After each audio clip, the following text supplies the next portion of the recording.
how to change your PayPal phone number. If you have your primary phone number in PayPal and you have lost it or you don't have access to the number, here's how you can change your number on your PayPal. So first of all, open your PayPal, then tap on your profile picture at the top left. This will open up your profile. And once you open your profile, tap on personal info. This will show all of your information, and tap on phone numbers. Here you will have to add your new phone number. Now once you enter your number, this will send up a code, so you can just enter your code. Now you have two numbers.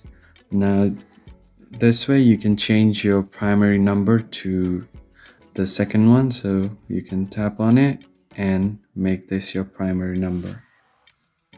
And once you do this, your new phone number will be your primary, and you can delete your second one if you want.